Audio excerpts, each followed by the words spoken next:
महाराष्ट्रात लवकरच समान नागरी कायदा येणार का हा प्रश्न विचारण्याचं कारण म्हणजे फडणवीसांनी दिलेली प्रतिक्रिया। महाराष्ट्रात योग्य वेळी याचा निर्णय होईल असं फडणवीस यांनी म्हटलंय।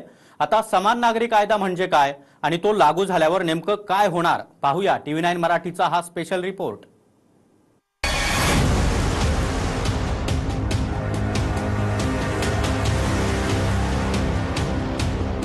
यूनिफॉर्म सिविल कोड गोवा में है। महाराष्ट्र भी उचित समय पर इसके बारे में सोचेगा। यूनिफॉर्म सिव्हिल कोड अर्थात समान नागरी कायदा। गुजरात विधानसभा निवडणुकीमध्ये हा मुद्दा तापलाय, पण हा विषय आता गुजरात पुरताच मर्यादित राहिलेला नाही, तर गुजरातमधूनच उपमुख्यमंत्री देवेंद्र फडणवीसांनी महाराष्ट्रातही समान नागरी कायदा येऊ शकतो असे संकेत दिले। यूनिफॉर्म सिविल कोड गोवा में है, अब उत्तराखंड कर रहा है, हिमाचल करने वाला है, गुजरात करने वाला है। तो मुझे लगता है कि धीरे धीरे सभी राज्यों को ये करना है, करना भी पड़ेगा। महाराष्ट्र भी उचित समय पर इसके बारे में सोचेगा। मुझे ये लगता है कि संविधान ने हम पर ये जिम्मेदारी डाली है कि हम अपने राज्यों में यूनिफॉर्म सिविल कोड लाएं। भाजपच्या अजेंड्यावर आतापर्यंत 3 प्रमुख गोष्टी राहिल्या। लोकसभा निवडणुकीच्या घोषणा प्रकल्पात त्याचा कायमच उल्लेख होत आलाय। पहिला विषय काश्मीरमधून कलम 370 हटवणं, मोदी सरकारनं हे कलम हटवलं देखील। दुसरा विषय अयोध्येत भव्य राम मंदिर, सुप्रीम कोर्टातून याचा निकाल लागला आणि आता भव्य राम मंदिर उभं राहतंय। आणि आता तिसऱ्या विषयावर भाजपकडून अधिक जोर दिला जातोय, तो म्हणजे समान नागरी कायदा। हमने कॉमन सिविल कोड के लिए भी जब से हमारी पार्टी बनी, हमारे एक भी घोषणा पत्र ऐसा नहीं था कि कॉमन सिविल कोड नहीं चाहिए, हम हटाएंगे उसको। इसकी भी शुरुआत हो गई है। उत्तराखंड ने कमेटी बना दी, गुजरात सरकार ने कमेटी बना दी, हिमाचल ने अपने घोषणा पत्र में रखा है और धीरे धीरे देश में एक बहस छिड़ गई है। मुझे पूरा भरोसा है कि कॉमन सिविल कोड पर भी देश की जनता यही फैसला करेगी जो धारा 370 और राम जन्मभूमि के लिए किया है।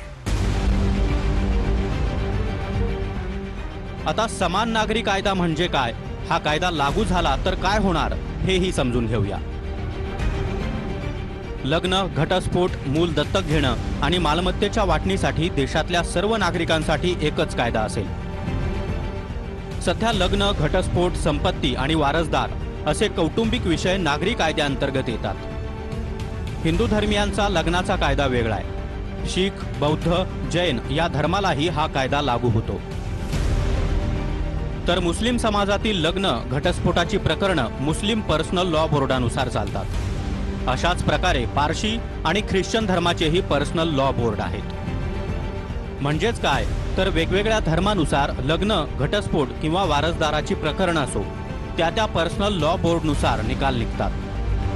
पण समान नागरी कायदा लागू झाला तर सर्वच पर्सनल लॉ बोर्ड बरखास्त होतील। तुम्ही अनेक वेळा समान नागरी कायद्यासाठी समान नागरी कायदा असा महाराष्ट्रात नाही आणतायत, तो देशात आणतायत। देवेंद्र फडणवीस असं म्हणतात की महाराष्ट्रात आता समान नागरी कायदा आपण लागू करू योग्य होईल।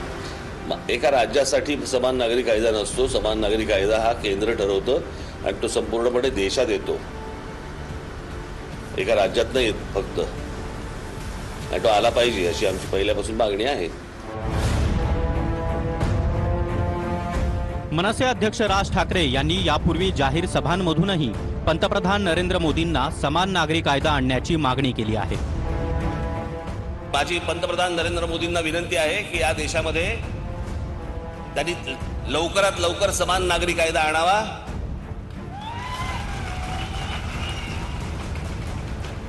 या देशाची लोकसंख्या नियंत्रणासाठी म्हणून नवीन अजून एक कायदा आणावा।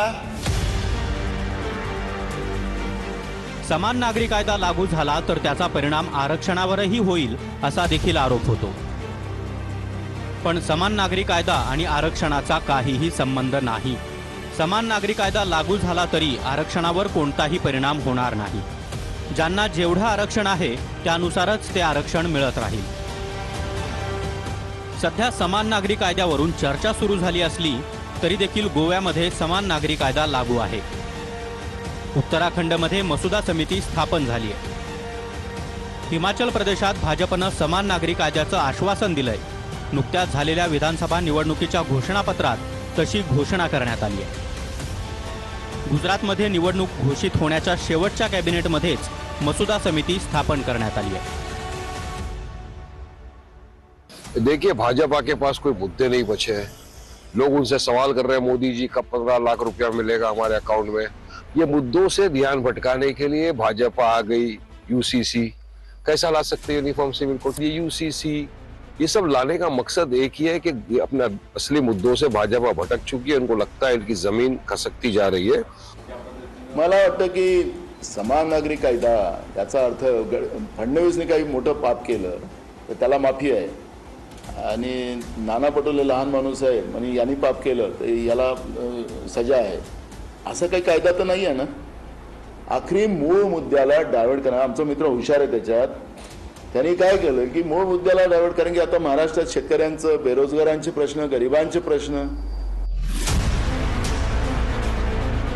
गोवा, हिमाचल प्रदेश, उत्तराखंड असो की गुजरात ही सर्व राज्ये भाजप शासित आहेत. त्यामुळं भाजपनं सुरुवात केली आहे. पण आता फडणवीस म्हणतात त्याप्रमाणे महाराष्ट्रातही समान नागरी कायद्यासंदर्भात पावलं उचलली जाऊ शकतात. मोहन देशमुखसह पंकज भनारकर, TV9 मराठी.